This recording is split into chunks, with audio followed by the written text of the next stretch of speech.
Welcome back, everybody, to the Anti-Stall Racing IMSA series. We've just finished a slightly delayed practice here, so we're about to get going in qualifying a couple of minutes later than usual. It's our GTP only round. This is round 6 for our GTP drivers. We're racing at Circuit de Barcelona, Catalunya, with we're doing a historic layout, so we've got a slightly different final corner. We'll touch on that a little bit later on. I'm joined by Alice once again. How are we doing today?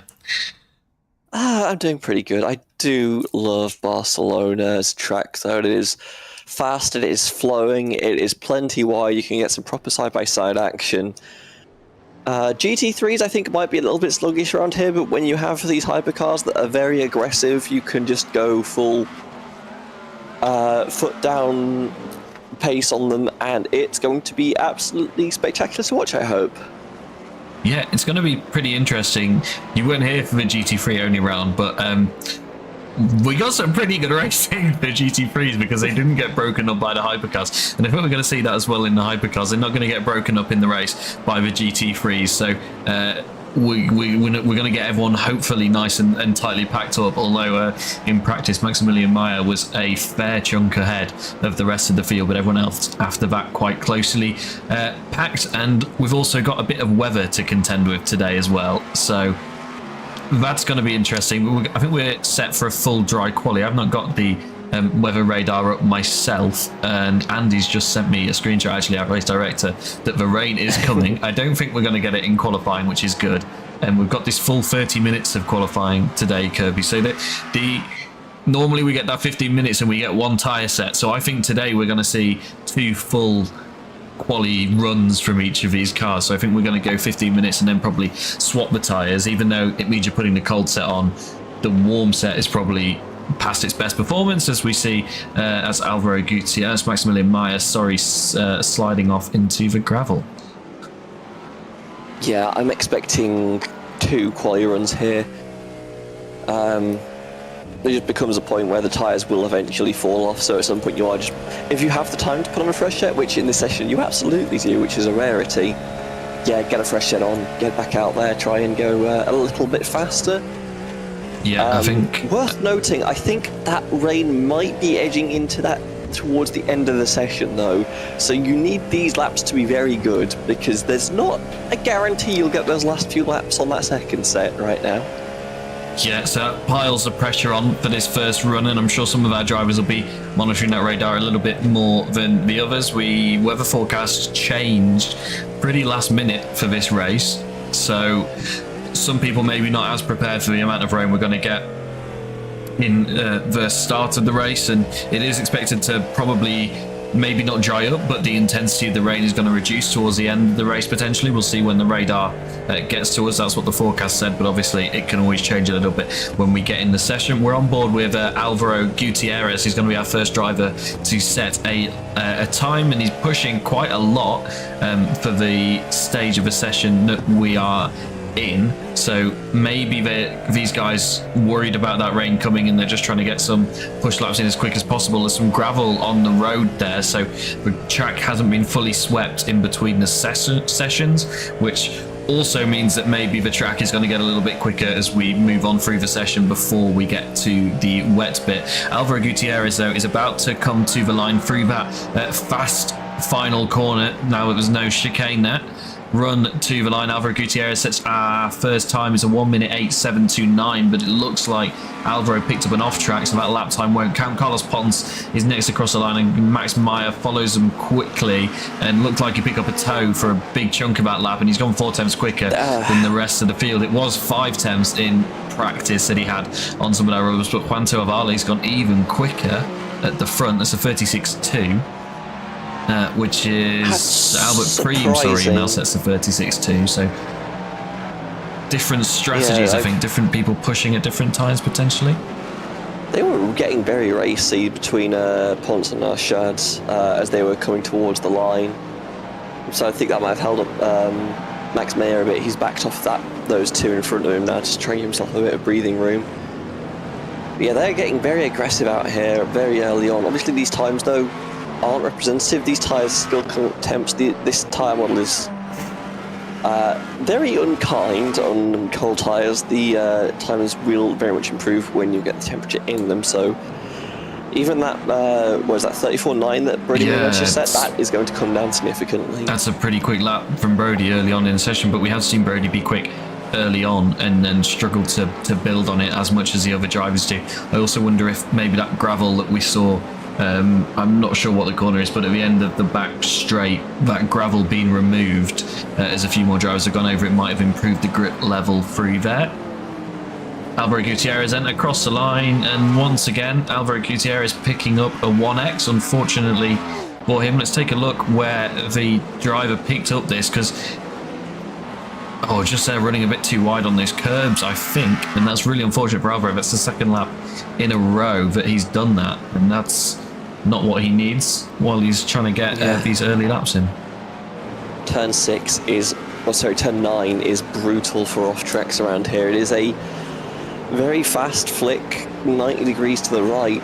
It's a very long corner as well, and it leads onto the straight, so you want to carry as much speed as humanly possible through it. But those kind of corners are the ones where if you're just a little bit off on your turn in, you just end up washing out, and eventually you will find the off track. Granted, this is a long qualifying session, and even then it's early going, so plenty of time to get a lap that would definitely be faster than that one. So I'm not too worried about losing it now, but it will be frustrating.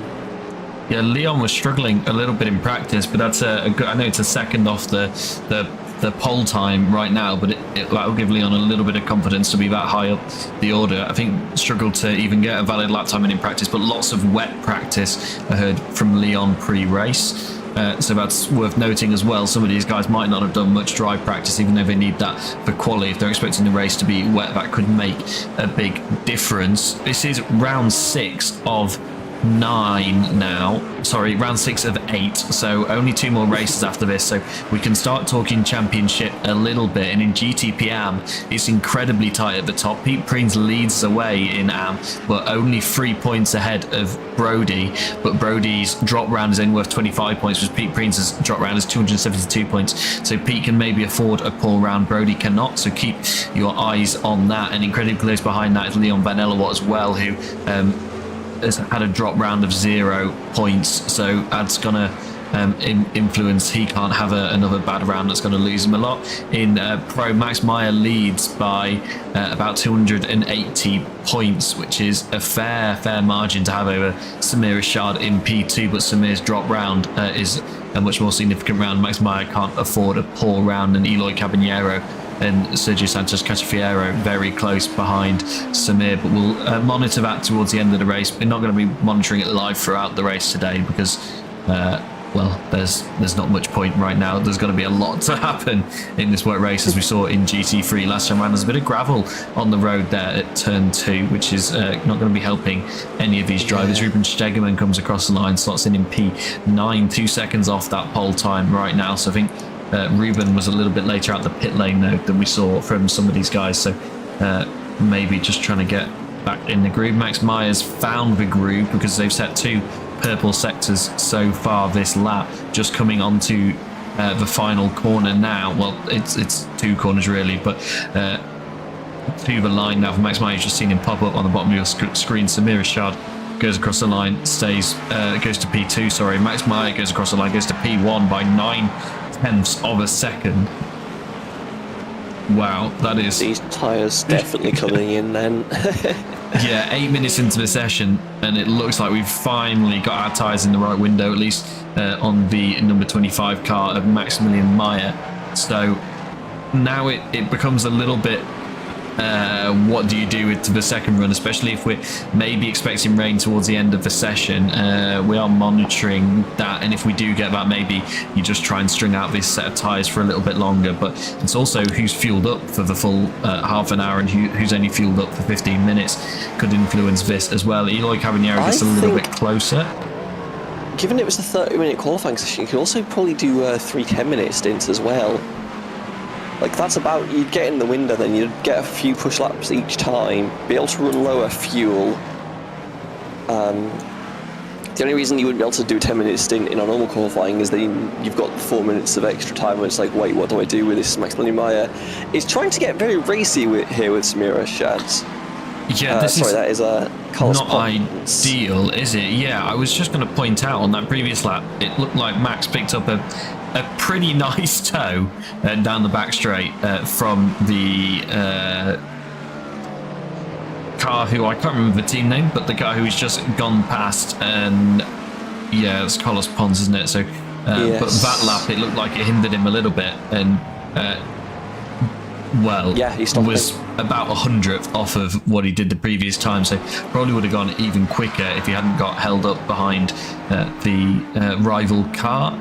But I think that is worth pointing out, that the tow does seem to be helping people here, and I wouldn't be surprised if we see teammates running in sort of tandem to help each other along on some push laps, because it could make up a big chunk of time here down that main straight and down that back straight as well.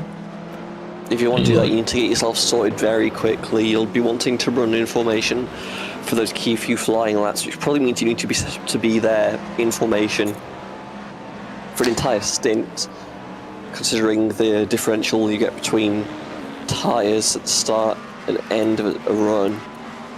So you need to be able to run in formation for several laps and just hope you can get the tow at the right time to get that time advantage. Barcelona, a lot of big straights. You can definitely get a decent amount of time if you can just tuck behind someone, but I think we'll probably see these formation runs, if they're going to do them, probably second stints for everybody, if at all.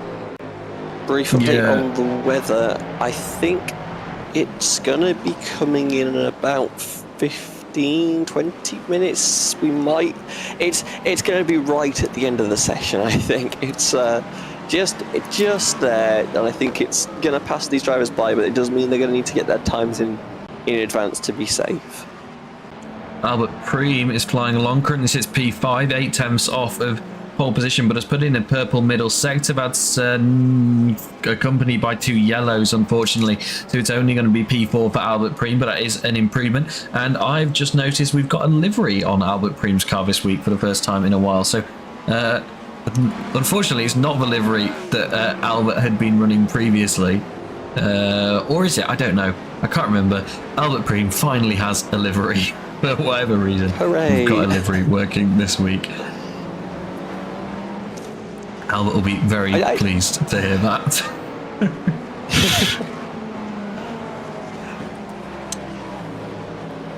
So it looks like I do like the simple liveries though, like base colour, highlight colour, get some extra highlights in there if you need it, but keep it simple.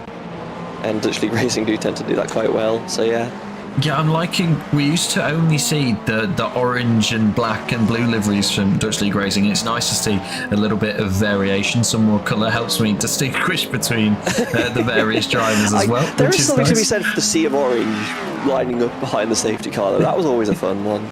Yeah. Oh, and Albert Preem takes a run over the curbs on the outlap, but we're in a little bit of a slow period now, because I think most of our drivers are just bringing in their second set of tyres. It's half and half right now, actually. Half of them have pitted for new tyres, half of them have chosen to stay out for now, so it's going to shake out. We're probably going to get the next round of pit stops happening in about 2 minutes, as some of the drivers definitely struggling. I think there was a couple of spinners we had on track. Couldn't quite catch who they were before they got cut away from. There's one of them. As we go on the onboard of Ruben Stigman. Yeah, Ruben needs to find a little bit here, a long way down the tower for a pro driver. So needs to find a little bit of performance. Sebastian needs to do the same, just ahead of his teammate, but he's found a little bit in sector 1, but was a long way off the rest of the lap. So Leon comes across the line and doesn't improve either. So the 3 teammates currently sit 14th, 15th and 16th, but Ruben's picked up a couple of green sectors, so should at least pop ahead of Sebastian if he can get through the final corner all right, which he does. Short run to the line now, and that's the timing line just there. So Ruben Stegman moves ahead of his teammate Sebastian van der Heuvel, but doesn't get any further up the order.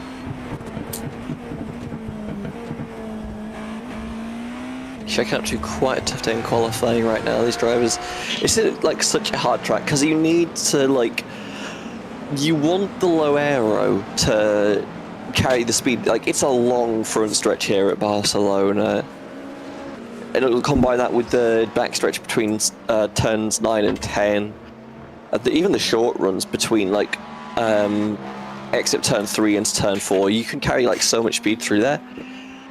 But that just means you're giving up a lot of time through, like, turns 1 and 2. Turn, like, the end section of the track where turns, like, 10 through, hell, even 13, you want a bit of wing just to keep the car planted so you don't wash out of the exit. So it can be really hard to get the car in a nice place where you can carry all that speed, and that's just someone parking. It's just Samusha pulling off the road, yeah. We've got a new driver for this week as well. That's who you're seeing on screen right now. That's Michel Karadak, just trying to get into the groove a little bit. Probably not used to the open qualifying format, so just getting settled in a little bit. Currently doesn't have a proper lap time on the board, but I'm sure we'll get there before the end of the session. Jean-Paul Seaman a little bit closer to Max Meyer. That was a few laps ago, but it's not the cakewalk it looked like it might be a few minutes ago. And we should be seeing these second tyres come into their peak performance in a lap or so's time, but we're seeing a lot of yellow on the timing board right now. Nicole Monti is a green sector though.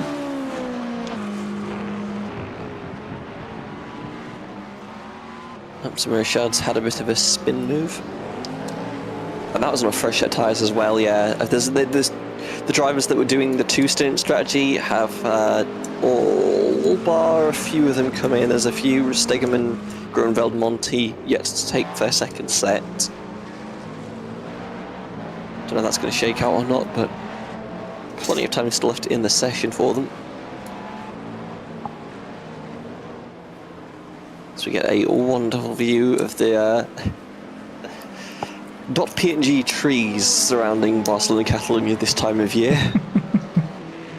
It's Nicole Monti into turn 2, where the gravel has mostly subsided, it seems. There was a big patch there at the start of qualifying, I noticed, but I think with all the running we've had over these 17 minutes, it has mostly dissipated.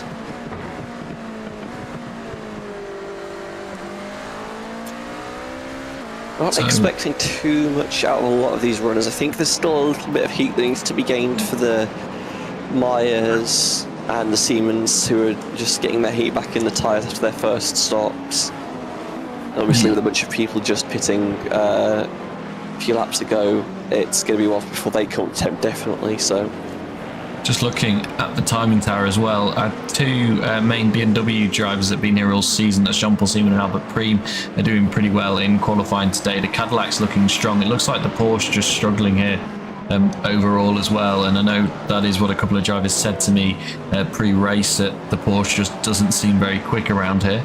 Obviously that all changes if it starts to rain in the race, as we expect it to, and it arguably just becomes more about keeping it on the road in these GTP cars than your outright pace in the rain, as Monti dives to pit lane, so nothing to find there. Maybe just going to put on that new set of tyres to try and go all the way to the end of the session. But everyone's struggling. It's a full timing tower of yellow, apart from Brody Maynard, who has gone green in sector 1. And Kirby, you'll know better than me, but is this now the second set of tyres? It looks to me like it is, and he has made a pit stop. And yes, this is, I think, based on tyre laps, this should be a hot lap for Maynard. Just to go back on the car performance though, like, Porsches do tend to be like less great on the power compared to the Cadillacs, and not surprising we're seeing them suffering, because there's a lot of big straights, but as soon as that rain comes in, that extra handling you get is going to pay in dividends for them. Maynard currently towards the back of the field, Cadillacs right now. Definitely a lot of time to gain, and has at least one green sector going. Yeah, just went deep at the end of the back straight though, so I think backed out of it in the final sector to just get the tyres back in the window to go again. So I don't think this lap time's going to be an improvement, and it's not. It's about 4 seconds off of where it needed to be. Sorry, not 4 seconds, only a couple of seconds, but I think there's more to find for Maynard. We have seen it. To be fair, Daniel Renek, the only AM driver ahead of Maynard right now. But I think Brody will want a little bit more. He'll want to be a little bit further up the order. Carlos Ponce is not having a good day. He's just been off the road a couple of times again. And, well, I say not having a good day. Still third in class, but not where he needs to be. Max Myers pulled off the road. I'm not sure what happened to Max there, but I think it might just be that the run was done. Yeah. It's 10 minutes to go. This is where, like, if you're doing 3 stints, this is the optimal time to back out and get a fresh set on and see what you can do. Again, it'll be a few laps before they come in. The rain will be coming towards the end of this potentially. You might just be able to sneak in a good lap before it hits, and that's all you need.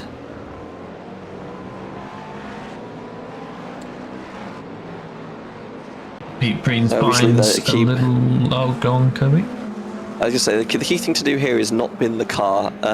Because if you start to lose the car on these cold tyres now, you are running out of time to be able to get a set on and actually get the high pressure, high temperature flying laps you actually need to get a good time together. And mate, I have cast a curse Maximilian Mayer. He's had enough.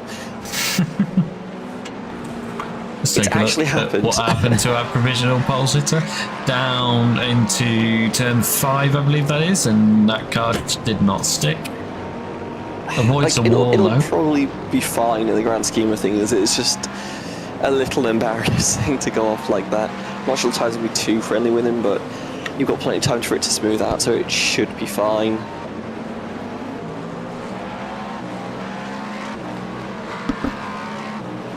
Got going again nicely though, so we'll just be trying to clean up the tyres and get them back up to temperature.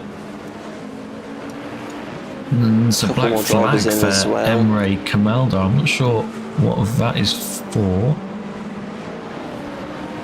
I would guess unsafe pit entry or unsafe pit exits without knowing anything, given it immediately cleared. That's your radar in the top right of your screens. So that's the rain that is approaching the circuit now. I think the information has been given by race control. It's 80% chance in 45 minutes in game, which will be, I actually don't know the gaps in between the sessions, but I think that'll be about race start, because there should be a little bit of a time skip between the sessions. It's very rapidly approaching.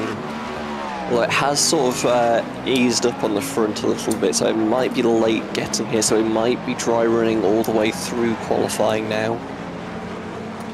Just 8 minutes to go, still looking nice and sunny here at Barcelona. Eloy Caballero finding a little bit of time on track, not in Sector 2, but did in Sector 1. So potentially some improvement coming. Albert Preem's also green in Sector 1.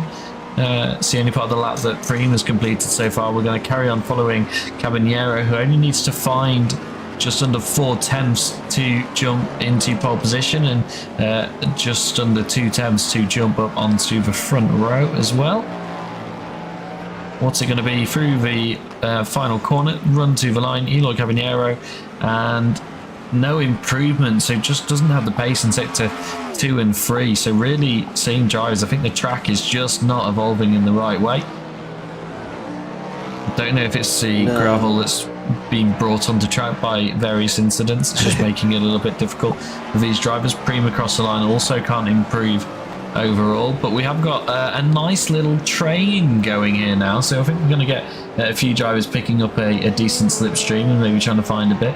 Brody Maynard, yellow in Sector 1, but it's not a bad Sector 1, and then green in Sector 2, so can Brody find some time through the final corner to put the number 92 on to a higher grid spot, and can't, unfortunately, just a 600 shy of his previous lap, so it was close, and it's pulling off the road for Maynard there, so he's going to struggle to get some tyres warmed up in 6 minutes time. No, I think that's Maynard done in practice for the qualifying session. We're nowhere near time to get a set of tyres up temp in these conditions. There is so much gravel on the track now. I think that would explain where the performance has gone from this track. Although Sergio Sanchez begs to differ and has put up 2 greens.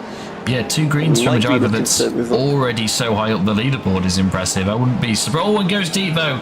Instead of 1x for Cacciafieri, not showing up on the race control tracker right now, so might have got away with it in the 1-2-3 machine. Across the line, does improves to P4. Oh, so nice. Very nicely done. Yeah, nicely done around a lap that is struggling to see improvement for the driver. And that is surprising to me because you saw how much gravel was on the track in the final sector. Which is probably where a lot of the performance for these cars is going. There's a lot of cars struggling through turn 10, it would seem, right now. Where they're just bringing a bunch of dust back on track with them, and these cars can be a little bit struggling? I'm not sure what I was trying to say there, honestly, but yeah, in low track conditions, they can definitely struggle to get the power down, so... yeah, the time's definitely hurting there. You saw very helpfully, Max Meyer is your leader in terms of qualifying for now. Time is ticking down. A few drivers still have decent tyres to burn up, so we'll probably see some good laps coming through, but it's 4 minutes just about for all of them, and oh, there's a couple of them struggling to get anything together right now. Mikhail Karadak, was finding a little bit of time, but has had to tow back to the pit lane, unfortunately. Has got a time on the board, but it's a couple of seconds shy of the next car, so just struggling to get to grips with the format so far.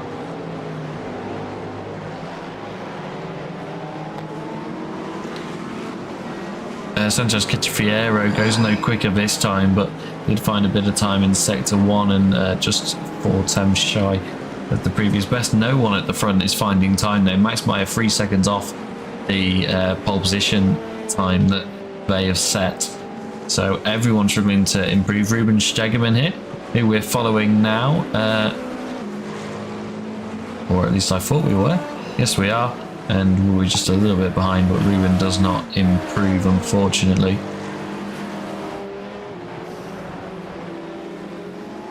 So Jean-Paul Siemens in the pits, Eli Cabanera's in the pits, their days are done. So same for Preem Koikoven, Maynard as well. Obviously Mayer is still on track with a decent set of tyres, can potentially get something done. Sergio Cacciafieri could potentially do something from 4th, but given the improvement we saw from him recently, I think the tyres might be past their best for him. Yeah, I mean, inclined to agree. I think we're near the end of any performative running. Ruben Stegemann has gone green in sector 1. I don't know why we've not got times on the bottom of the screen. I am trying to get that sorted, but it doesn't want to work as per usual. No improvement in sector 2 though for Ruben. Leon Van Elwart, his teammate, has just had a bit of a moment. What happened to Leon? Whoa! Ooh, that is unfortunate. Was a car stopped in the middle of a track? I think that might have been Pete Preen's championship rival of Leon. No, it wasn't. Oh, Pete Preen's got caught up in it too though. So I mean that was Emre Kamalda. No, I'm struggling to find who this was. Michael Karadak, it was the new driver, just got on all that gravel on the outside of the corner and got loose. But they're a long way down the road. So that's a different incident. Has it gone? Oh, it's gone wrong on the next formation lap, has it? No, because this is the same incident. No, that's... What? Who is that car that they hit? Right, let's try and work it out. See what we can see. It's a red and white. It's a red car, yeah. Let's take another look at it from a slightly closer angle, see what we can pick up, and that was too late. Let's go from Porsche Pete Preens again. That was... Oh, I can't see the car number. Trying to see the car number. Let's try a different camera angle. Let's go one more time. It's the worst. I think it has been put under investigation by Race Controls, I can probably tell you.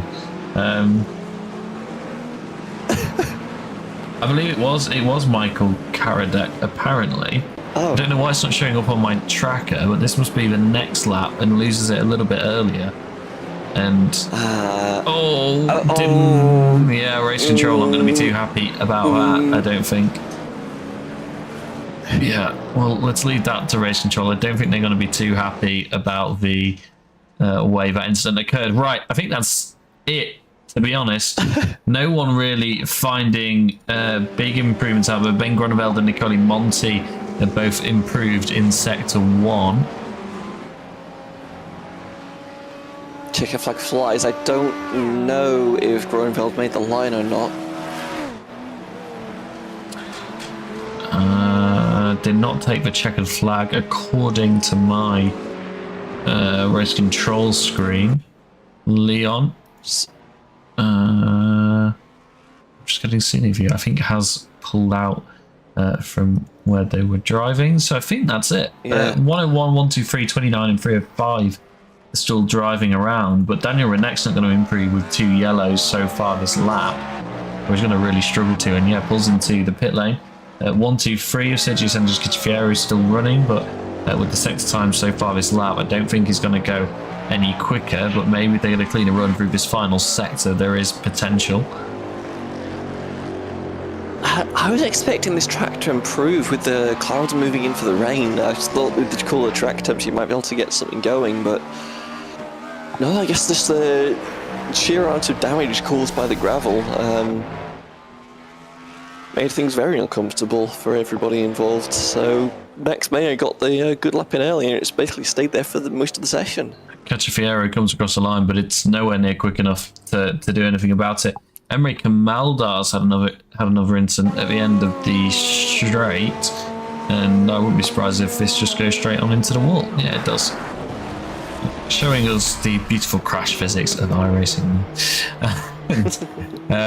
So we have your grid. Your pole sitter is going to be Maximilian Meyer. Alongside him on the front row is a BMW of Jean-Paul Seaman. We'll go through the full grid. No, let's look at the results actually, because we're going to look at them in terms of the GTP Pro and GTP Am Field, and I've just tried to load them up, but it won't load up, I'm assuming, because there are still cars in the pit lane. But it give me about 10 seconds until the time hits 0, and then I think we will still be able to see qualifying. I can reveal that Elo Cavanieri and Sergio Santos Cacciafiero will occupy the second row of the grid, and 3rd and 4th places in GTP Pro as well. Our Pro and Am drivers split pretty nicely today, actually. A couple of Pro drivers in the Porsches that struggled to get ahead of the top 2 Am drivers, but very well split. Right, qualifying, and we're going to look at the qualifying results in GTP Pro first, and you can see the rain on your screen already for this warm-up session.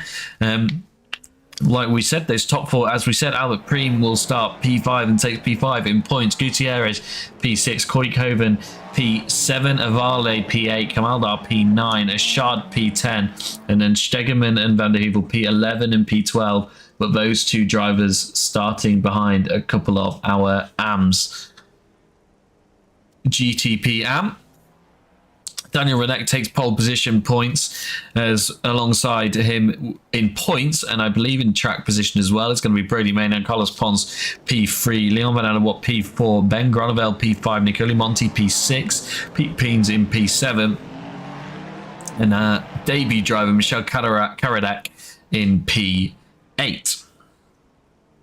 And we do have rain, as I said. Let's go back to live images, and then we can have a look at the rain on track. And the drivers will be loving this, because this is an opportunity for them to get out on the rain tires for the first time in this session and see what the track is like. It's pretty light rain at the moment, but we are very close to getting into the green bit of weather, which is coming. We'll show you the zoomed out radar first, and I believe we're about to get a closer shot from race control. Let's take a look at that radar. As your weekly reminder, the race will not start under green flag. The race will start when the class and the field leader therefore accelerates in the start zone. That today is, I believe, not for the first time, Maximilian Meyer.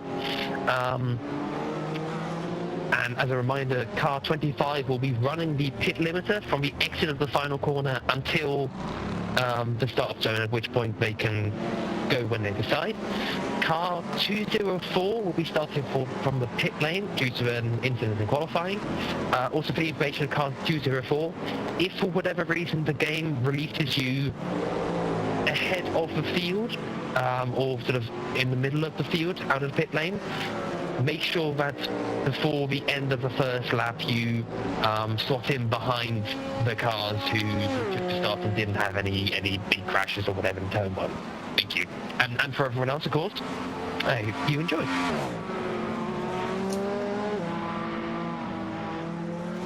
That's our race director Andy doing his usual little interruption to give the drivers a reminder of the starting procedure. Is needed though with new driver racing today. You've got that new radar on your screen. That's a zoomed in track radar. You can see most of the track is just in that little blue section that's turning into a sort of turquoisey green before the deeper green hits. So I think we are going to get that deeper green by the start of the race.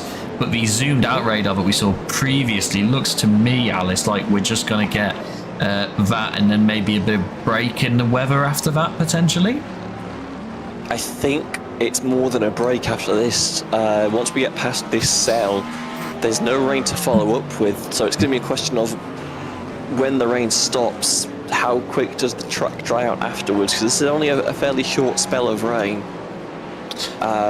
That's going to make it interesting. If you time the stop right, you are going to make so much time being able to get on the dries and powering off into the distance. But if you come in early, you need to be able to hold that car because dry tyres, no wet track, no work good. Yeah, and I think as well, it seems explanatory, doesn't it? But we saw at Daytona a couple of seasons ago, and we've seen it previously. There is an awful lot of time to gain, like you say, by getting onto the dry tyre at the right time. Like 10 seconds a lap, potentially, even, by getting on the right tyre at the right time. It can cost you if you get it wrong, though, and it can cost you dearly. Not just in lap time, but you can easily find the wall if you're on the wrong tyre at the wrong time. It looks like you say, we're going to be starting on the proper wets. That's not going to be a decision that anyone really has to make based off the weather that we're seeing. It's going to be starting on the wets for everybody. What comes next to that is, like you say, when do they pit? Who can save the fuel to make sure that they get to choose when they swap the tyres as well? Because the fuel tank system is designed so that you do the two-stop, but the one-stop is possible on some tracks if you have enough draft and enough saving and all of this. So are we going to see some people who go really, really light on fuel to try and make it maybe it's a half race distance rather than a third race distance, because it could end up saving you a whole pit stop if you can go straight to the dries and you don't have to pit specifically for the dry tyre? It depends when the break comes, because if it comes earlier, you put yourself in a window where you need to take that second stop, but you can just go full flat to the end. A lot of this strategy is going to be determined by the rain clouds, unfortunately, right now. So we are going to now start following it behind the safety car. We are, but it looks an awful lot drier now. We are towards the back end. We are still in the darker green, but the light is coming. It's just a lot of blue is in the immediate future.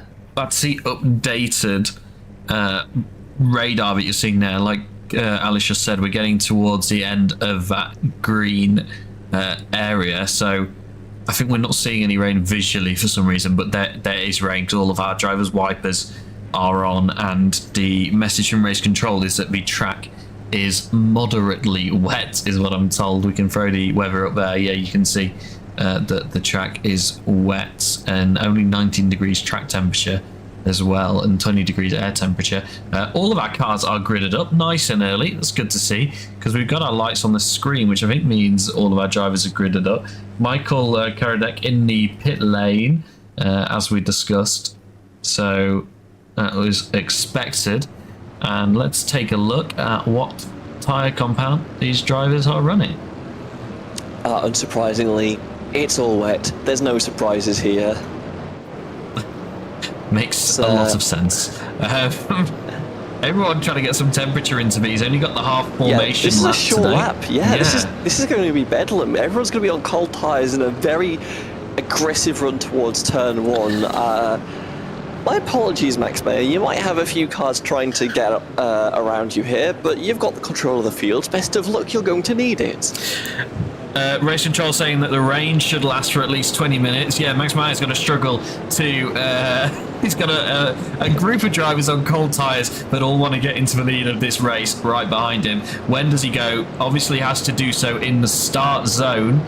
But we've got the chopper watching by on Maximilian Meyer, who's going to go now and jumps away nicely from P2, P3 and P4. Side by side there, that's Eloy Caballero and Sergio Sanchez Cachapiero. Look at the spray coming off the back of these guys. You can't see a thing off board. No headlights on some of the cars as well. It's not great, but it looks like they've all got them on now. Albert Preem's done well to survive in between the three Go Esports teammates. And I'm looking, and it looks like we've all made it through turn 1 fairly well, even at the back, which is nice to see. The driver start from the pit lane has rejoined not too far behind the rest of the field.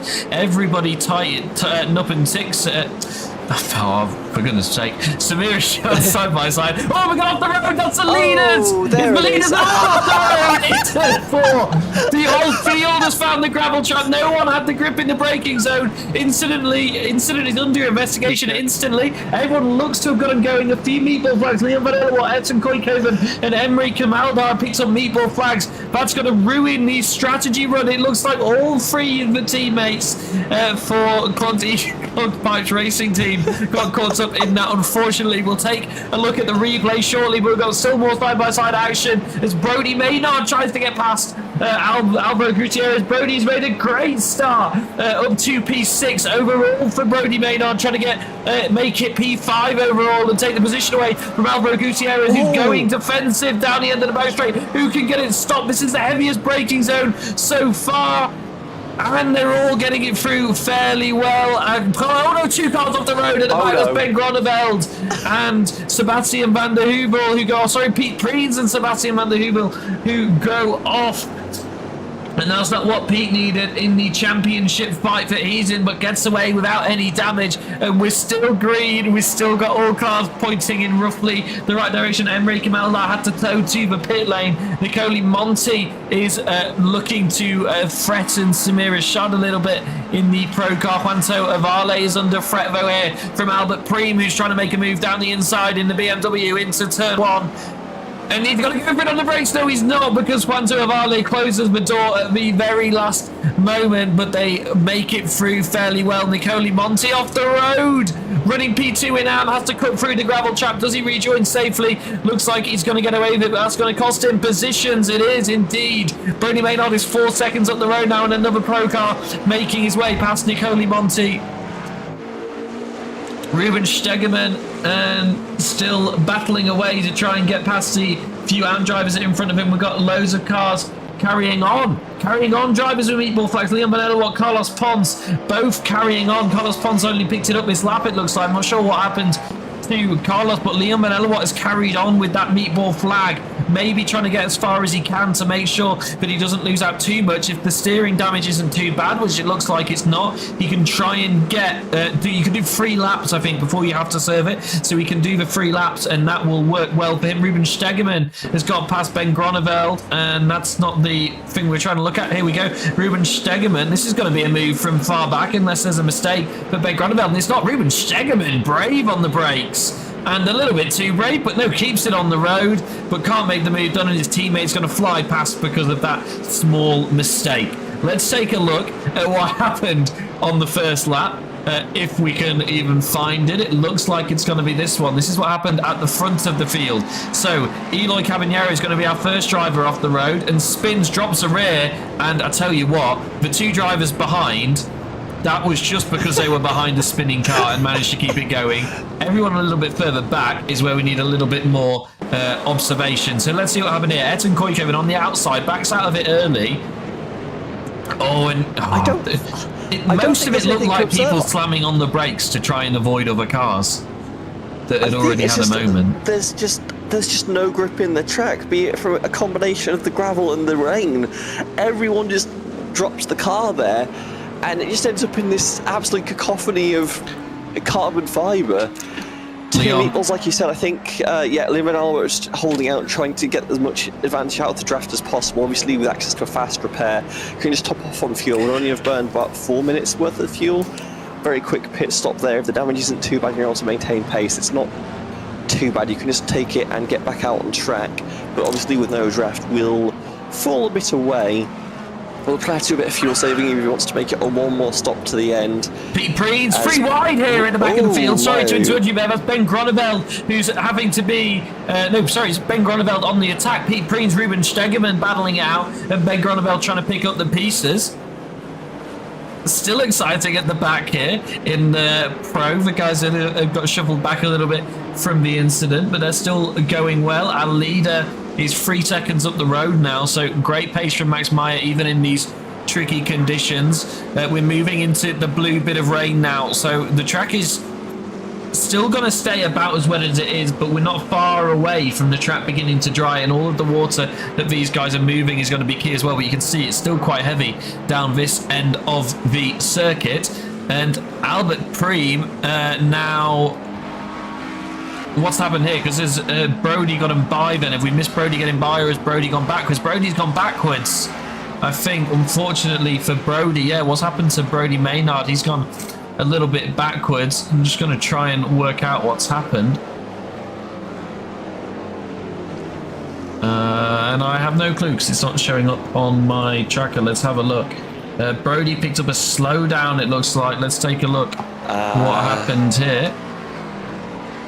No, he didn't, because that's dry, so that must be in qualifying. Interesting. Not sure what happened to Brody Maynard. Just got the microphone about something. Quanto picking up a 1X here. This is the... That's Brody Maynard. Yeah. This is the only thing I can see. Oh, look here.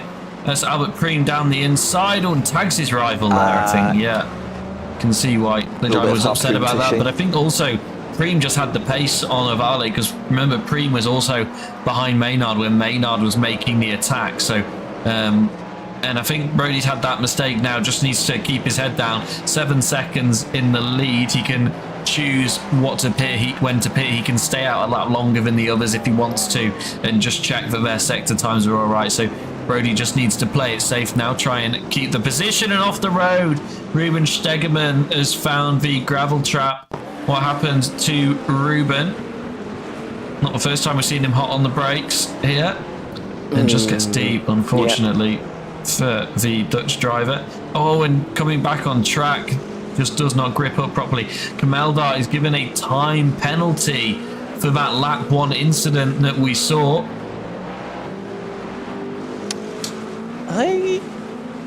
To be fair, I was not paying attention to any individual car in that turn 1 pile-up, so I'll take race control that something was incident-worthy there. Let's take a look. Here it is. Emre Kamaldar. We're watching him. Not sure who it is. Oh, it's Emre Kamaldar into the back. Ah, there we go. You know what? Yeah, no, that makes sense, actually. Yeah, let's take one more look at it. From, oh, this isn't a great angle. Spray. Yeah, it just went deep, and yeah. And then everyone else just... I think race control will probably feel like...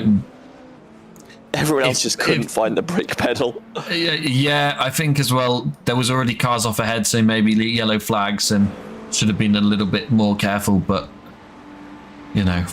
Self-inflicted. It was, hello, Pete Preens, I think, just had it off. Alvaro Gutierrez off the road as well, I think. I'm not sure why. There we go. Alvaro Gutierrez off the road. That driver was running a lot higher up just a few moments ago. Pete Preens, he said, has been off the road. Yes, they have. Let's take a look. Pete Preens for DLR. Too much speed, but does the right thing. Doesn't lock the rears. Yeah. Doesn't make the lap 1 mistake we saw a lot of drivers make it and panic and get on the brake pedal. Brody Maynard has got past Sergio Sanchez Cachafiero, and it looks like Sanchez, to me, is just going to go deep. Yeah, does get some wiggle on, trying to get it back round. Brody sweeps ahead, just clears the Go Esports car in the Anti-Stall Racing black, blue, and silver Cadillac. Lots of drivers off the road. Ayrton Kooijhoven and Carlos Ponce have also had problems this lap. Brody Maynard sets a purple lap time though. And that's purple lap time in AM, sorry. And Albert Preem on the charge. Purple lap time in Pro for the last time round for Albert Preem. So flying for Preem. Sanchez trying to recover a little bit now. But he's under attack actually from Samir Ashad, who's within a second of the Go Esports car in the sole Ferrari in the field. A lot of people being charged racing incidents for the first lap. Not sure why they all have to be done separately, but there we go. Yeah, if I had to guess, I imagine race control are just going to go through it and look from everyone's point of view to see if anything happened before they all ended up in the gravel trap. Which, given it was about half the field, I can understand it taking a little bit longer. Eloy Caballero now, on the recovery from his trip to the gravel trap, is on the hunt. Yeah, let's see if we can. Oh, this is going to take forever trying to find. There's a million people that have been off. I'm going to try and find the incident where he went off the road not that long ago. And no, Eloy's only been off on lap 1. And Eloy Caballero was the first driver into the gravel trap, I believe. Let's take another look at this. I think Eloy was the first driver in the gravel trap, all on his own. Just too much speed when he put the steering lock in. And everyone was else very lucky that he didn't collect anyone else. Yeah, wow. And rejoin safely. That's actually quite impressive. When Eloy watches that back, he will be shocked a little bit, I think. Let's take a look though. Eloy now past Samir. That was done down into the backstretch braking zone, and someone's off in the gravel, and Samir goes off as well. Not sure who that blue car is that's off in the gravel. Is it Ayrton Kooijhoven, perhaps? Yeah, it is Ayrton, who was running P2. Was Ayrton running P2? No, that can't be right. It must have been a lap down, because that was the race leader that he was running behind. And yes, Kooijhoven is a lap down. Jean-Paul Seaman under attack. We said Albert Preem was gaining, and Preem purple again last time round, a second, 1.3 seconds quicker than the leader, and 2 seconds quicker than the driver. He's just gone past his teammate at DLR. Albert Preem drops down to P3 as Jean-Paul Seaman drops down to P3 as Albert Preem makes easy work of his teammate BMW driver, and the hunt is now on for the race lead. And I think Maximilian Myers realised that he's under threat a little bit, because the sector times have picked up a little bit this lap. But I think Preem is going to be chasing down Maximilian Meyer.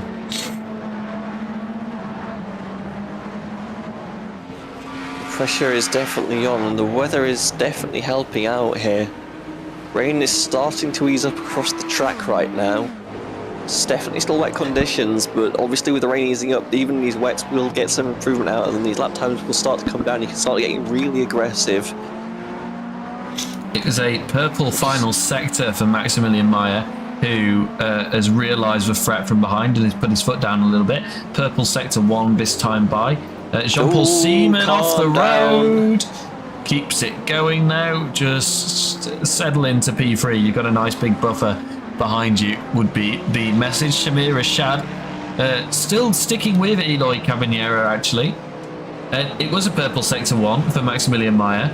And, well, it was, let's say, until Albert Preem went through sector 1 2 tenths quicker than his rival in the race. So Albert Preem, and that's a replay for some reason, we need to be live. Albert Preem putting the pressure on the race leader. Let's see if we can get some still a 5 second buffer, plenty of time times to play on the with. screen. Like, there we go. It's one of those where I'm not panicking yet, but obviously that time can come and go, and you definitely want as big of a margin as you can get of your Maximilian Meyer, because when this pit window opens, be it for fuel normal service or if it is for the tyre swap, which is looking increasingly likely at this stage, You definitely want to have a window where you're not going to get caught off guard if Preem comes in a lap early, slaps on a set of dries, sets a blisteringly fast lap time, and suddenly you've lost the position. Yeah, but a Preem second is definitely taking chunks right now out of Mayer. Like I said, 7/10 fast last lap. 7/10 Definitely lap. looking aggressive. And it was 3 purple sectors for Albert Preem as well, which you can see on your screen. It wasn't just necessarily bad times for Mayer, it was purple sectors. And that sector 1 last lap for Preem was still quicker than Mayer's sector 1 this lap, where the track has gotten better, and that was not even a personal best for Preem this lap by. So Preem clearly has the pace right now. You can see in the top right of your screen once again that the weather radar, it's started to dry up a little bit now.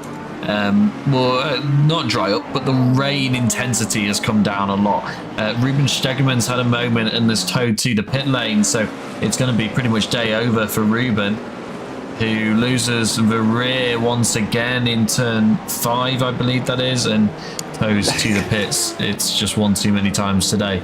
Leon Van Elwart on the back of Ben Groneveld is going to try and go down the inside into turn 1. Easy Deep on the move. brakes, Porsche v Porsche here. Gets it done, stays ahead. Nicely done for Leon Van Elwart. When you're that far ahead on the inside, the car on the outside just has no chance. You can just close the door so easily going through turn 2. So, yeah, Preem now trying to close that gap. Off the Down road, to just Brody under Maynard. What's happened to 4.5. Brody Maynard, who just set the purple sector for Am in sector 2? And let's take a look at what happened to Brody. Lost a couple of places on the track. Preem, is that Preem that just picked up a time penalty? Yes. Forcing the car off track and causing a collision. That's presumably that collision that Harpoon we saw, yeah, when Eli got on the with the radio. valet. Was it? Yeah, it was a valet. it was a valet, yeah, potentially. It was for this incident, I believe. No, it wasn't. It was for this incident here. Preem on the inside, and I have been given a screenshot by race control, and he did not leave enough room on the outside. Mikel Kadarak has just crashed out of the race and already hunting for grip. You can see the car squirming around under throttle. Oh, and loses a back end. That car has been still going now. very wild in the qualifying session. Thought it might be a little bit tighter for the race, but unfortunately, nope, that car's just sliding all over the place as it stands right now. Mayer finding a little bit of pace in sector 2 this time by. It was about 7 or 8 tenths last time round, and this lap it's about equal. Preem sets the purple sector 1, but then doesn't have the pace quite in sector 2, and it looks like Preem behind the lap's car. That's maybe cost him a little bit of time, but it also may have cost Mayer time when Mayer got past the lap's car as well. Sebastian van der Heuvel has got past Nicoli Monti. That's for P10 on the road, but that's Sebastian clearing one of the AM cars, which he does so. A lot of speed advantage there for Preem, but does manage to get through. Well, still 4 tenths advantage over that whole lap for Preem, so Preem won't feel too bad about that one. And I think we are just about at the edge of the rain now. You can see the grey on the zoomed in radar. And now the game is afoot, because like normally it's 25 minutes you can go on a fuel tank, stretching it a little bit. Ooh, that car looked sideways to me there for Preem. I think Preem really pushing. He knows he's got this 10-second time penalty that's going to be added to his total race time, so he needs to get a move on. 18 minutes into this race, and nearly at the 3rd race distance mark. And but obviously, if you go 25 minutes, let's say, you have 6 minutes. How much does the track draw off in 6 minutes? Does it stop you going off the track like Ayrton Kekkoven just did? yeah, Ayrton Kekkoven, purple sector 1 and then off the road in sector 2. So it's all about consistency. And Albert Preem, fortunately for him, consistently fast and on the road. And already this lap has put half a second on the leader.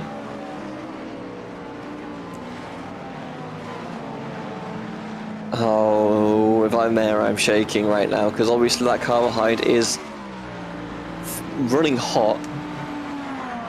You're going to have to be the one to make the call here if you want to try and maintain this lead, I think, because I think it's in the window where if Preem puts on a set of drives and it is faster, it's going to wipe out that lead immediately. But at the same time, if you both stay and do nothing, that gap is closing, and it is closing fast. So we'll see how this one shakes out, but if I'm there, I'm thinking I might need to take a gamble here. It's definitely going to go to dries at some point. It's just I don't know when that flip is, but you have to get it right first time because there is no second chance. Yeah, we're nearing the usual fuel window, aren't we? About 20 minutes, 25 minutes. Yeah. We normally see people in, so you could pit now and do it on one more stop to the end of the race. So we are in the window now where I think people can kind of pit for dries whenever they want to dry. That's Cataract picking up a black flag. That's for incident points limits. Just hit 18 for another spin. But, oh, Maya claws back 3 attempts in sector 2. Yeah, I think that the rain, in fact, I'm not really seeing much rain, if any, coming down now. It's just a few drops you can see on your screen on this end of the circuit, I think. So I think we will get a transition to dries. I think maybe the next pit stop you have to stay on the wets unless it starts to dry up really quickly. And then you're probably going to maybe go for dries for that last short stint at the end. Max Meyer sets a purple lap time and was 6 tenths quicker across the lap than Albert Preem. So actually what I'm thinking is I want to pit now, because that'll give you a shorter time in this stop, because you'll need to top off. You'll save a few laps of fuel in top off now, but you'll need to take 4 tyres the next pit for certain. So you're not going to be waiting on fuel. You can absolutely short pit here, I think, and get away with it. Brody Maynard off the road again. Close miss with Brody Maynard. Brody, you're 15 seconds in the lead. Just chill out. P8 overall, but 15 seconds ahead of the next AM car. Just relax, get in the groove, stay calm. That's all you need to do at this stage. That black flag cleared. That's a drive-through third for Mikhail Karadak. Still a lot of spray being kicked up, but the rain has passed, I believe. I'm still seeing the drops, even though there's nothing on the radar, which is weird. Maya has found a bit of speed here, because Preem, not shoddy lap time, not shoddy sector times, but the track clearly moving back towards where Maximilian Maya likes it to be. You can starting to see actually a little bit of a slightly drier line appearing. As a race director said to me, we're definitely not ready for dries yet, but we are starting to clear some of that water on the racing line. Your updated radar, we just moved out of the blue area for most of the track. You can see a couple of drops of rain here in turn 1 still though, but definitely starting to get a little bit drier now.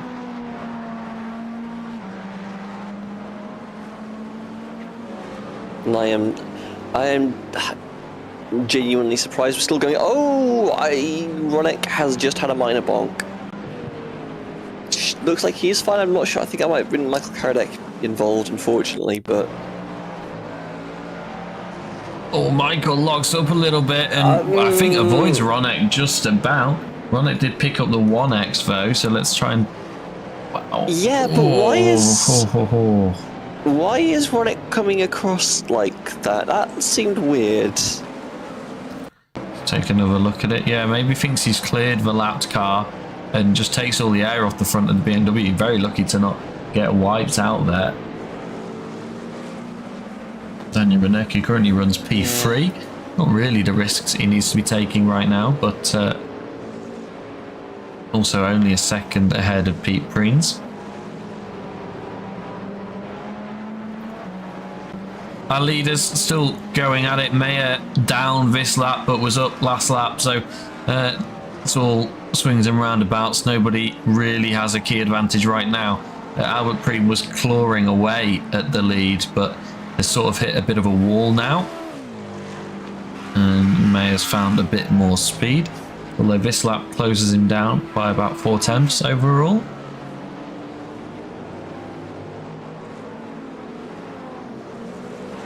Eloy Caballero is finding a bit of speed. 2 green sectors so far this lap for the Spanish driver. I'm still thinking you definitely want to make a run on pit road about now, though, is what I'm thinking.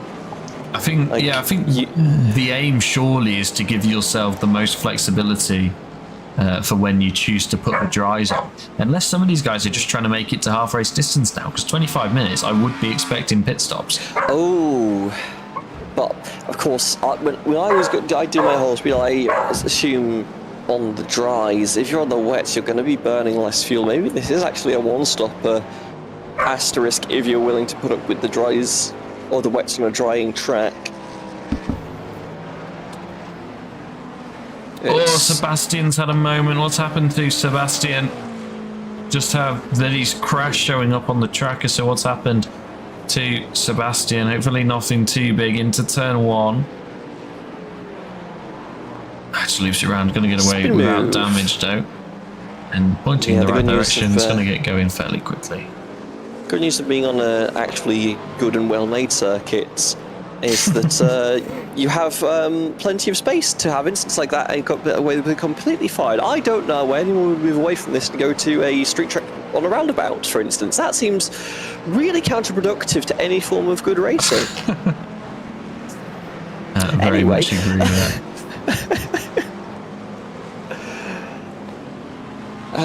Do you know, just to show, Albert Preen has not fallen off the face of the planet. They're still in second place.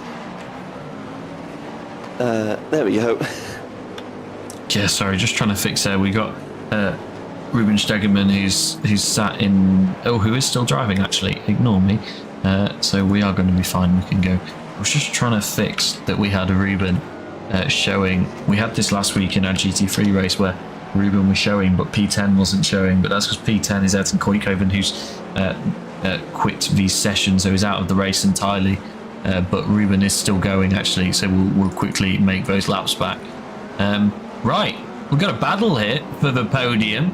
Juancho Avales hunted down Jean-Paul Seaman, and it's about to get racy. We've got a couple of drivers off towards the back of the field, though. But everyone's still running. And I think we're going to be seeing pit stops soon, surely, for another set of wets at this stage, but for fuel as well. 27 minutes. It looks like people are trying to make it to half race distance to me, because I don't think anyone's going to make it to dry tyres on this tank of fuel. No. I think this, given the way the track's evolving, there's still too much spray in the air to make me think the track is going to come to the dry runners. So I think you're going to have to do some laps on a wet set of tyres on a tank of fuel whenever you take it. It's just how far can you go in this session? Where a lot of drivers say you can definitely make some number of one-stops on a decent fuel save in the dry, and with the wet, I imagine it's a lot easier. So it might just be everyone's just hunting that one-stop strategy right now. At least if they're able to make the dries work to the end, or the wets work to the end, excuse me. If they need to go for the dries, they'll just have to come in and take a full set of tyres. Not much you can do about that, but taking a full set of tyres is really something you normally want to do in the series anyway.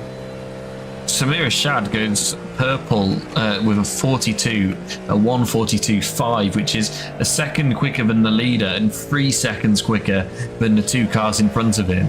That Ferrari with the 4-wheel drive system maybe helping him out a little bit in these changeable conditions is gaining on the lead pack significantly and will be joining this battle for the podium probably this lap.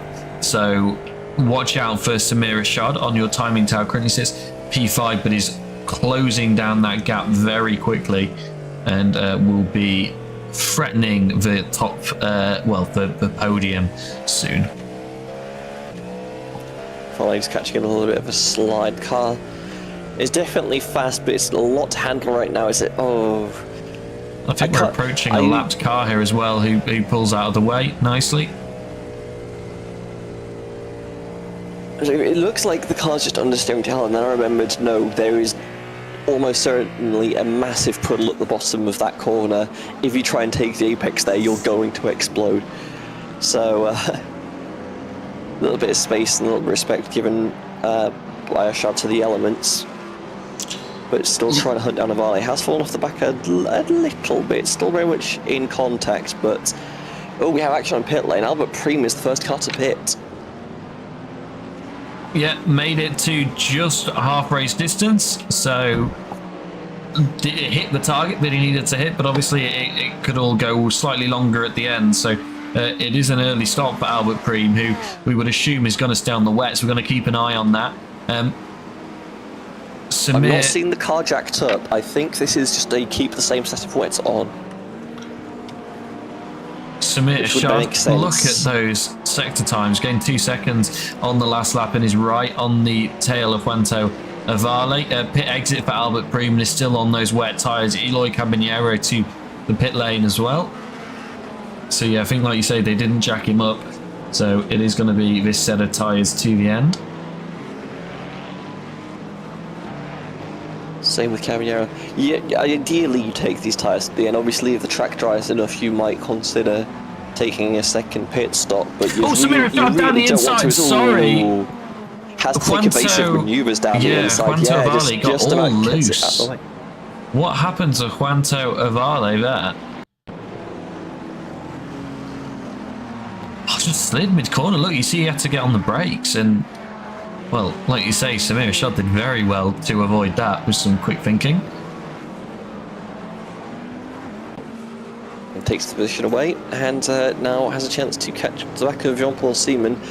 Then again, we might see all these drivers trying to get to pit road, which might be a little bit spicy. It's not a particularly pleasant pit entry in adverse conditions. It is just a tight run in off that final corner down the inside with a wall to catch you if you dare miss your brake marker.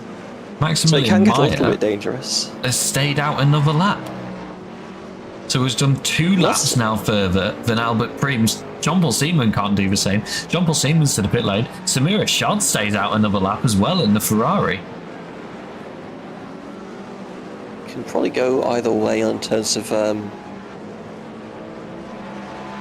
whether you want to come in or stay out that lap. It just depends on what fuel number you're on. I think Mayer might have been saving a little bit more aggressively based on the time they were losing in the middle of that stint. Yeah, maybe that's why Preem was able to close that gap so aggressively.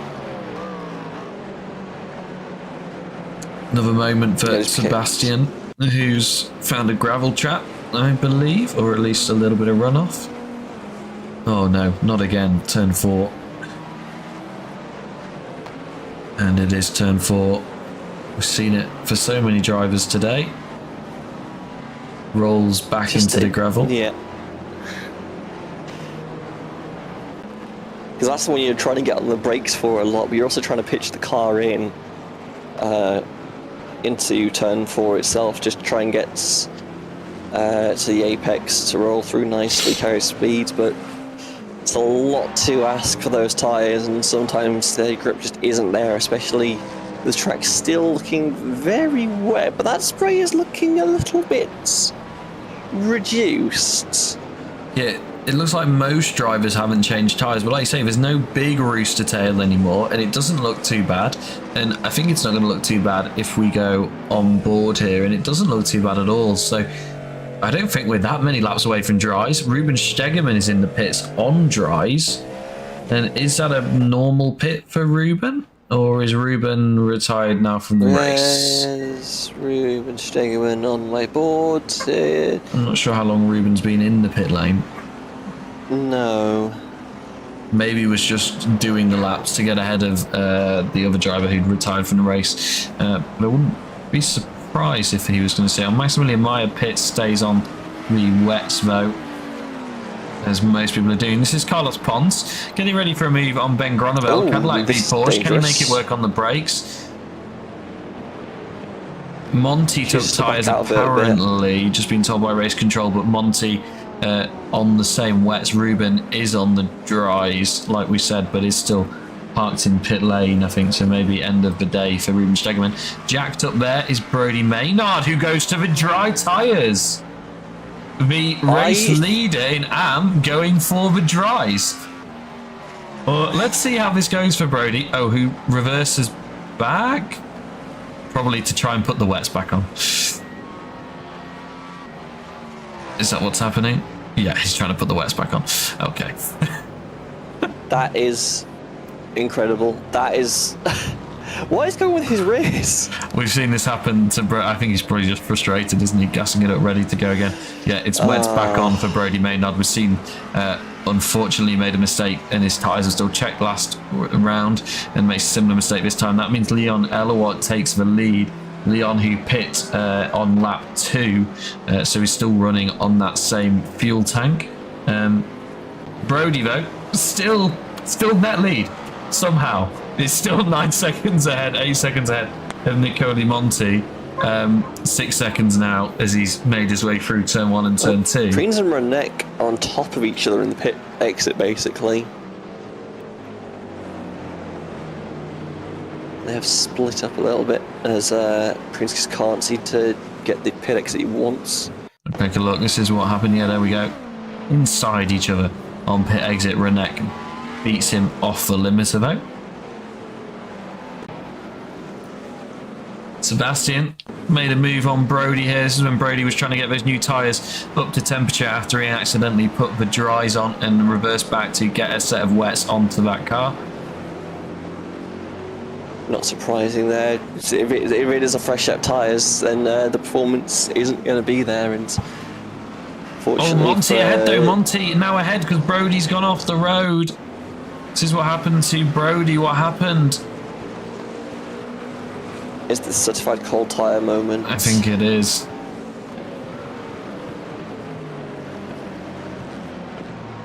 It's going to loop round, yeah. Okay, so keeps going though. He's only less than a second ahead of Monty, who's about to get past him here. There's Brody just searching for tyre temperature there. You can see. So Monty does take the lead now, but I think based off what we've seen from Brody, once those tyres get in the range, he should start to close that gap a little bit. Leon Elowat is into the Hoover pit. just did a 6-spin move. Let's take a look. There's at no what other way to happened describe it. Sebastian. Here we go.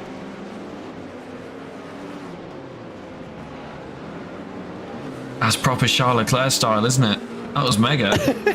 Keeps it pointing in the right direction and stays ahead of Monty for the meantime. I don't think that's going to stick down the straight, or is it? Because he's starting to pull away. I think it has.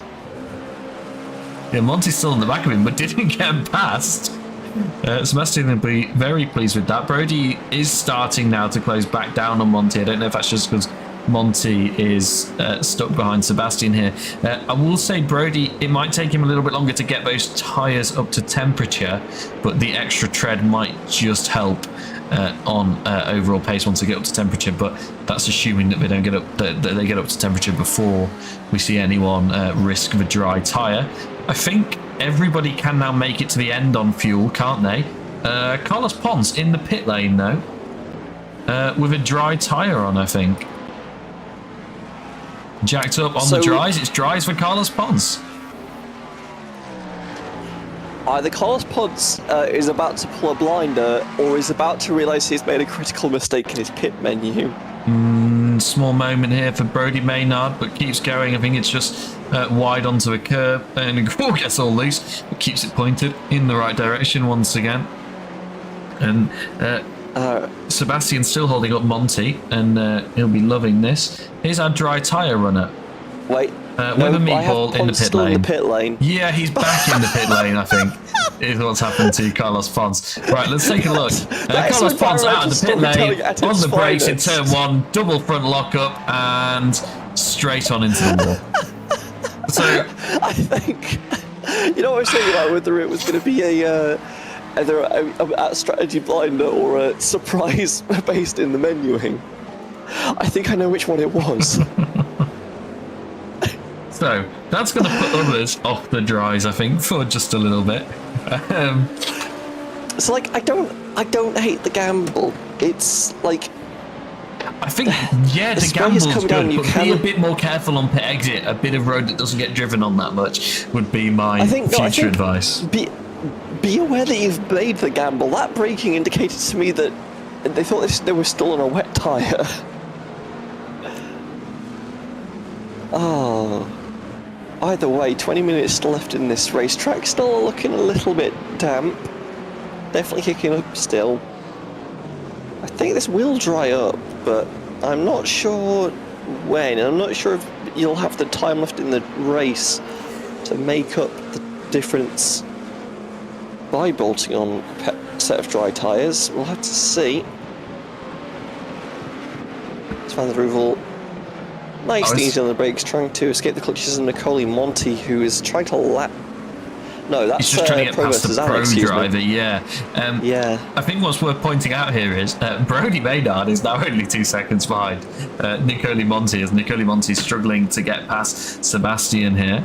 So this is all helping out Brodie to try and get back in the lead after the tyre let's call it a mistake in the pit lane from Brodie Maynard, who had to change back onto the wets, came back out in the lead, but low tyre temp meant he couldn't keep it on the road ahead of Nicole Monti.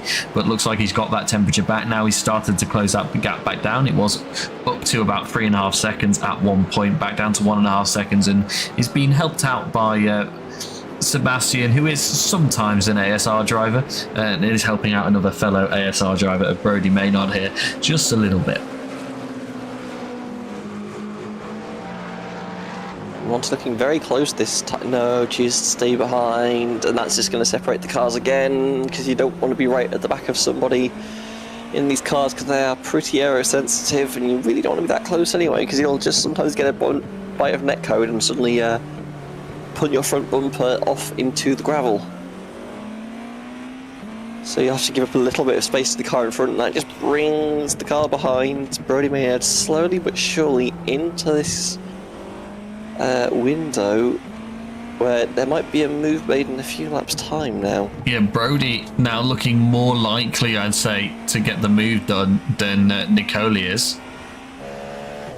A little bit further back still, about 8 temps versus 6 temps, but actually it's just now closer to Monti. Is he going to go deep? Yes, he is. Brodie, no, keeps it pointed in the right direction, doesn't go for full spin, but loses all of that ground he made up and gets passed, crucially, by Daniel Renek. He moves up to P2 in the race, and Brodie just getting a little bit eager there. I think Brodie's still got the pace to get past Renek here, but his needs to just calm down and focus on the job at hand, not get too aggressive.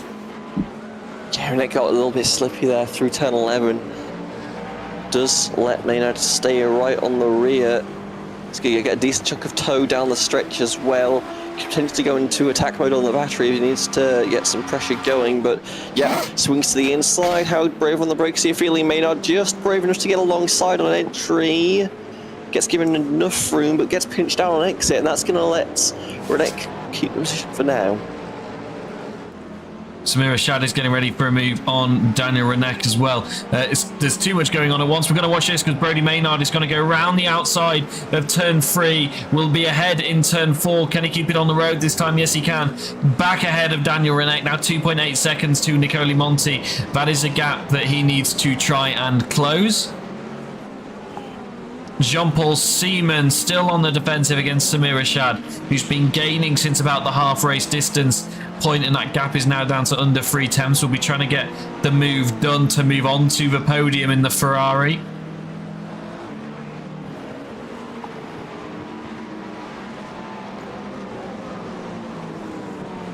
Word from race control that Ruben Stegman has left the pits on those dry tyres and might be making a return visit very short. I say that. The spray doesn't look terrible. It's coming back to the pit lane now. Never mind. It was a short-lived adventure that might end in disaster here. Nope, keeps on track.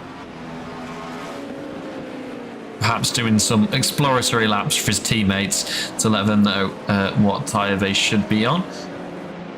Sebastian still holding up Monty here a little bit, although Monty a little bit further back now, just about 7/10, and pulls off to the side of the road. Is that to cool down the tyres there? Oh, no, I think it was to try and pick up a tow, was it, of a lapped car, potentially? Yeah, I think it was picking up a tow from the lapped car. Brody is closing down this gap once again, though, and is back down to 1.5 seconds. So Brody's still on the charge. Daniel Renette, following him as well a little bit. The gap's about 2 seconds, but is closing it down overall to the race leader. And Brody goes round again. Oh, no. Keeps it out of the wall once again, but is going to drop down to P3 in the race once again, and now has 6 or 7 seconds, 8 seconds nearly to close now if he wants to get back in the race lead. And the net race leader, so Maximilian Meyer, the pro leader, is coming up in the mirrors of Brody as well, which is going to cause a little bit of a problem when he has to let the race leader through. Jean-Paul Seaman, yes, Samir Rashad is all over the Dutch driver. Just trying to scare Jean-Paul Seaman off the road a little bit. 15 seconds is the advantage that Albert Preem has right now. Remember, he's got that 10-second time penalty that will be added to his total race time. That could close down the gap at the end. That's a little bit of bug drafting. Samir Rashad really getting desperate here. I think he thinks he's got the pace to close down that 6 seconds now, but he'll need enough contact there. Oh, contact in there. Jean-Paul Seaman goes spinning round. Seaman straight on the radio. This is what happened here. Samir was in the gap, though, to be honest, and it looked like the gap closed. I think Rashad had the overlap, I think, and Seaman tried to shut the door that was... the foot was already there, I think. That's not a glamorous camera angle, I will say, for Rashad. Because he just gets along to the inside, and then suddenly I think Rashad will feel like he was there, yeah. See what race control think. It's a hard one to call, isn't it? And we don't have to. Yeah. Not our job today. Because what we get to do is we get to sit here and pretend nothing's wrong, and then at some point I'll probably have to see what's going on in a race control report later. Either way. Jean-Paul Seaman into the pit lane. What's this going to be for Jean-Paul Seaman? Is it just to fix any damage that he picked up from that contact? Pulls into the box. Come on, drive, Jean-Paul Seaman. Let's do it. On the jacks. Hold. On to drives for Jean-Paul Seaman. Jean-Paul Seaman's got to risk it all with 13 minutes left to go in the race. Pits from P4 is going to come out near the bottom of the order, though. Let's see how well he gets spicy. On. Yeah.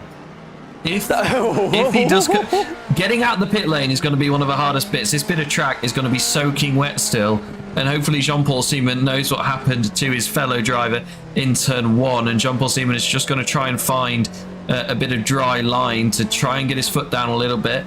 And it doesn't look terrible so far. It's a little bit loose through here. It's very twitchy. The problem with these dries is they're so cold anyway. It's about you get enough temperature into them to survive. So this first lap might be sketchier than it actually looks, because you've got to remember how sketchy these cars are on dry tyres on a dry track anyway. And just getting temperature into the cars is going to be into the tyres is going to be one of the most difficult bits here. Brody Maynard has brought that gap down to the leader, by the way, by 2 seconds, and about a second to Daniel Renette, who is also closing in on the leader. So Brody is closing down that gap, but he's got to be a bit more methodical this time by. And Jean-Paul Seaman is still struggling here a little bit. He's 5 seconds now behind Alvaro Gutierrez. We're going to watch that gap 6 seconds now. So struggling on this first lap, but worth a gamble for Jean-Paul, I suppose. If it works, he could look like a genius. I think he's going to really struggle to get temp in, though. That's where it's going to really kill him, is that you've not got a lot of time left to really build the heat that these tyres really need to come alive. It just goes a little bit wide there through turn 10. Yeah, just like you say, struggling even to get... by the time he's got them up to temperature, there's only going to be a couple of laps, 3 maybe laps left in the race, which could be crucial. I'm looking at the sector times here, and it's a long way off, and he goes for a spin in sector 3. It's about 5 seconds off in sector 2, the pace, and surely he's not going to come back in now. He's just going to have to try and stick it out because he's only 1.5 seconds ahead of Sebastian anyway, so he's basically dead last anyway, so might as well try and stick it out. Hope the dries come into the window. Nicoli Monti again pulling alongside Sebastian, but is again going to be too far back for a move. Jean-Paul Seaman can make this battle interesting though. So 15-second time penalty for the number 46. That's Samir Ashad given a 15-second time penalty for causing a collision and forcing another driver off the track. Wow, that's not the way we thought that penalty was going to go. He's currently only 13 seconds ahead of Avale though, so that's going to change the race result if it all stays as it is. The tyres are looking a little bit better for Jean-Paul Seaman now. Yeah, just another lap of track drying out, another Carlos lap of getting Ponce is also back out on the dries as well. That's another data point, and that's not a good data point if it stays like that off the road. That's what we like to call an anomaly. Jean-Paul Seaman off the road as well here, but he was under threat from Sebastian, so that could have influenced that just as much as anything. Let's take a look at how Jean-Paul ended up off track and just went deep. I think he was trying to stay ahead of Sebastian and couldn't make it work. He's sticking though to the back of Monty here. Sector times are much better this time by just a couple of seconds off the leader and a second off the cars around him in sector 2, which is where he had that moment as well. So Jean-Paul Seaman, the pace isn't terrible now. It's still not race winning, but it's a lot better than it was a few laps ago. Yep. It's unfortunate though, because I think at this point damage has been done. You've only got 8.5 minutes left in this race. You need to make up, call it a minute to get back to P4. It's very challenging at this point in the race, I think, to bring that back. Although he's now gaining on Sebastian a little bit here, actually, clawing that time back. But goes, yeah, this is the problem. You can claw the time back, and then you just catch one puddle that you weren't expecting, and you lose it all again, and you lose a load of that tyre temperature that you've just been building up. That car looks very unstable under power as well right now, which is, given how big the straights are, you want to be foot down as much as possible. Gutierrez decides to do a little bit of rallying.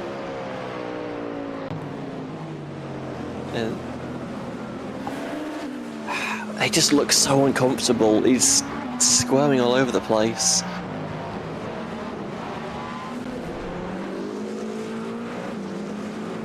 Ruben Stegemann is back out again on the dry tyres.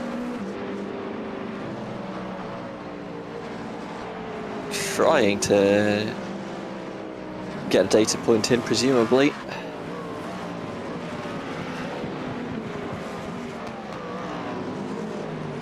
Yeah, trying to help his teammates out here a little bit, but I think... Jean-Paul Seaman has this definite overspeed on the straights. It's just that once he gets to the corner, the car doesn't do anything. Yeah, so look, he's side by side here with Daniel Renek, and this is going to end badly. Yes, it is. Because Daniel Renek is sent round, and that's your overall race leader, who has to take avoiding action. Brody Maynard is now back into P2 as he gets past Daniel Renek, who was off the road. And fortunately for Max Meyer, he didn't get caught up in that too much. Alvaro Gutierrez is back in the pit lane. Not sure what happened to Alvaro, but let's take a look at what happened with Jean-Paul Seaman and Daniel Renek. Sorry, Jean-Paul Seaman and Daniel Renek. Yeah, Seaman's just struggling for grip everywhere here. I just don't know what happens in front. What happened? Seaman was just quicker through the corner than Daniel Renek, and I think was surprised by it. How? One of those cars was not struggling for speeds mid-corner. I am confused. I got nothing at this point. If I try to think about why stuff's happening, I'm going to give myself a migraine, so I'm not going to bother. Maximilian Mayer still leads this race, has a 6.5 second lead over Albert Preem, looking very confident right now that he'll take this one away, as Brody Maynard's now back on the charge, has 9 seconds to make up in 6 minutes to try and take the lead from Nicole Montinam. I think that's a difficult challenge. He is following the overall race leader here, though, so we'll be getting a nice tow down some of these straights to try and help him out a little bit. But right now, the pace that he's shown the last few laps wouldn't be quick enough to close that gap, but let's see what he can do. Now they've cleared some of the other traffic, and he did have to take that avoiding action on the last lap as well. As the race leader goes a little bit deep, gets a little bit loose, that's not what he needs to be doing. 7 seconds in the lead, and it's actually more than that when you consider the time penalty that will be applied to Albert Preem of 10 seconds. So we're going to have an interesting moment here because Samir Rashad is 19 seconds ahead of Juanto Varley, but he has a 15-second time penalty. So that time penalty won't make any difference right now, and he is nearly within 10 seconds of Albert Preem, who has a 10-second time penalty to serve. So despite a 15-second time penalty, Samir Rashad could still finish P2 in this race if he keeps on going as he is. I think Brody trying to telegraph, come on mate, we need to go a little bit quicker now because I need to catch this guy and you're holding me up a little bit to the race leader. Race leader's probably not going to like that too much, but he's going to need to get his foot down if he doesn't want Brody hassling him a little bit more. And it looks like the race leader is trying to get his foot down, but maybe doesn't quite have the grip out there. Is this fresh wets versus old wets that we're seeing now playing out? Potentially. This is definitely the part where you've been on these for an hour and they're definitely going to be at the end of their performance. They should still be fast enough to get you to the end of this race, certainly, but with this track drying up as much as it has, there's barely any braking off of those as well. Those tyres are probably screaming in the 25. I'm also just looking... They are almost certainly overheating, and with no tread on them, they're probably more like softs at this point. But yeah, not comfortable. Just looking at the pit lane times, Brody Maynard lost 30 seconds in the pit lane to Nicole Monti because of his tyre mistake, putting on the dries when he just wanted a new set of wets, I think, or to stay on the same wets. So that really cost Brody there, because that's 30 seconds. Like I said, he would be 20 seconds in the lead right now. And that's on top of the spins that he's had as well. Ruben Stegemann has had a moment. What's happened to Ruben? He was out on the dries, I think. It's just locked up coming into pit lane, and that was Hello, fortunate. Kyle Larson, Homestead 2023. How are you doing today?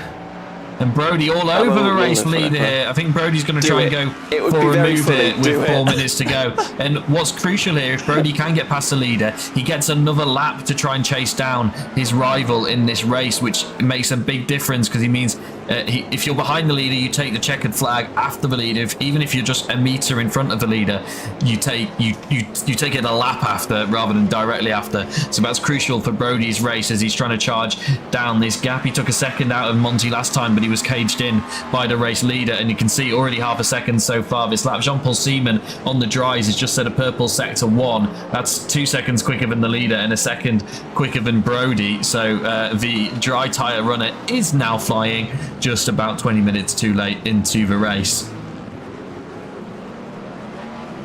I have half an eye on Albert Preem. 6 seconds back is a long distance to make up in a very short moment in time, but with a number of cars that are currently surrounding Maximilian Mayer, one mistake could go very pear-shaped for the race leader. The race leader who seems to be struggling for grip as well. We've seen it a couple of times. That's Jean-Paul Seaman directly behind as well. Yeah, Jean-Paul Seaman on the dry tyres. So, like I said, purple sector 1, green sector 2. Jean-Paul Seaman is rapid right now. He's there. He's trying to go around the outside of the leader, and he's going to go around the outside of the leader very easily. Jean-Paul Seaman bullies Mayer out of the way and just slides through. Yeah, Jean-Paul Seaman will be wishing this race was running another 10 minutes, because he is absolutely rapid on those dry tyres right now. Also worth noting, the guys who pitted earlier on might be in a bit of fuel save mode now, whereas some of the others may not be. Jean-Paul Seaman, that's a purple lap time of 41.8, which was 5 seconds quicker than the leader last time by. And he's surely going to get by Brody Maynard here as well, who cut the gap to the car in front last lap by 1.5 seconds. He needs to a little bit more than that, I think, if he wants to get to the front of the field, because I think it's going to be this lap and one more for the leader, which means this lap and 2 more, I think, for Brodie Maynard. So this could easily go right to the end. Jean-Paul Siemens picked up a 5-second time penalty for that collision that we saw earlier on, and that's not really going to affect his race because I imagine he's going to pull 5 seconds clear of Alvaro Gutierrez, although he may catch the back of Sebastian, and it could end up impacting that battle. Just see the distance that Jean-Paul Siemens is able to pull ahead of some of these cars already. Yeah. This lap so far has put a second or so now on Brodie. Meanwhile, Naval is trying to defend from Zaire Sanchez Cachafiero. It's able to hold on for now, but with the white flag, excuse me. No, there should be the checkered flag that Mayer takes here, shouldn't it? I don't know. It was very marginal. Yeah, time has just hit 1. Yeah. That's not marginal, that's quite convincing. So I think it's just unfortunate for Maynard. I don't think he's taking a lot of time out of Nicole Monti, yeah, actually. I mean, it's definitely not over because he is ahead of the leader. Your race winner and crash on the start-finish straight. Who was that? That was Seaman.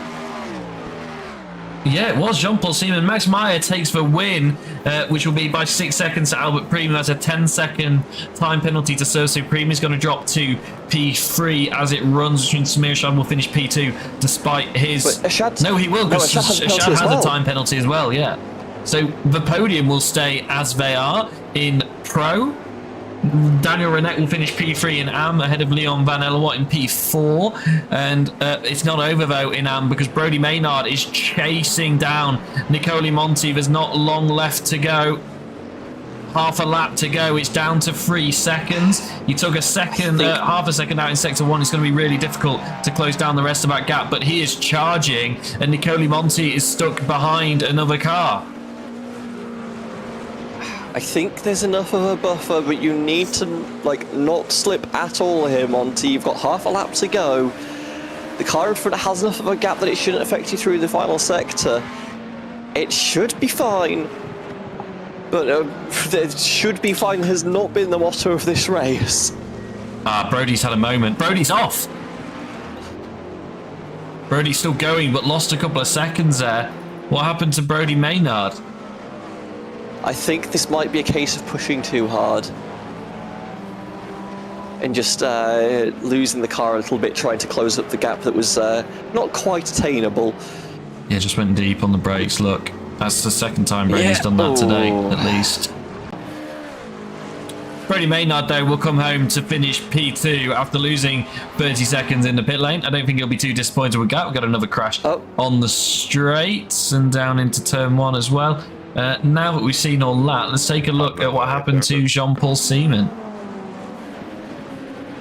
It was fastest lap of the race across the line. But got on the... Yeah, well, that's the disadvantage of being on the dries. And collects a puddle of water and then collects a couple of barriers. And he'll be disappointed with that.